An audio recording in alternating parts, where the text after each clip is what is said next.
So it's the early 90s, and I'm at home playing Sega Genesis, and my mom comes home and gives me a present, a copy of Out of This World. Would you like to swing on a star? Carry moonbeams home in a jar. And be better off than you are. No, not the TV show. This, Out of This World for the Sega Genesis. This here's my original copy, and it's kinda getting old, but it's one of my favorite games ever released for that console. You may not recognize the name from its title because the game's had a few. In North America it was called Out of This World, and in Japan it was called Outer World, but for the rest of this video I'm going to be calling the game by its original title, Another World. The game originally came out on the Amiga back in 1991, and around that time it also came out on pretty much every PC platform that existed and every console as well. Today, I'm going to play the latest version for the PC, Another World 15th Anniversary Edition. The game begins with a young physicist named Lester Knight Chalkin, who drives up to his barren-looking laboratory to run a particle accelerator experiment. While running the experiment, a thunderstorm starts up, and a bolt of lightning interferes with his equipment and instantly sends him to an alien planet. The game is pretty much a platformer with action and adventure elements, but why this game has stuck with me for so many years is that it has some of the most amazing cinematics I had ever seen. Most of the games at the time focused on gameplay and levels, especially on console, never really focusing on building a story or introducing you to a new world, and Another World really stands out because of that. With no heads-up display or introduction to the controls, you're forced to learn and discover the game all on your own.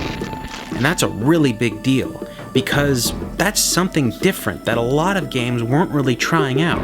Now let me tell you, this 15th Anniversary Edition that I'm playing is simply the best version of this game that exists to date. You have the ability to run the game as it originally would have looked back in 1991, with the same graphics and sounds, and the game still holds up playing it that way. But this new version of the game also gives you the ability to improve the resolution, add more detailed backgrounds, and increase the sound quality. It makes for a fun experience for me at least, because it feels like I'm reliving a classic with a whole new facelift. The one thing I noticed that was different from my original Genesis copy was that the music that played during sequences, well, it's not there anymore. But in all honesty, playing the game from start to finish without that music adds to the atmosphere, really pulling you into the experience. Without a doubt, the 15th Anniversary Edition of this game is the version you should get if you want to relive this classic. If you're looking to find one of the original versions of this game on the PC or console, it's still a great game to pick up and play, and I wouldn't sell my Genesis copy for the world. But I have to warn everybody that wants to go out and buy the boxed PC version of this game. It's got one of the worst DRM practices ever. You can only install the game 5 times, and it has to sync up to an activation server. And if that activation server ever goes offline, you're never going to be able to install that game ever again. There's a whole bunch of websites that offer a DRM-free copy of this game, and trust me, it's well worth it to pick up that copy, and it's a fantastic game to play. Another World 15th Anniversary Edition is amazing. It takes everything from the classic and improves upon it. And if you're one of those diehards that wants to play the game the original way, well, you can still do that.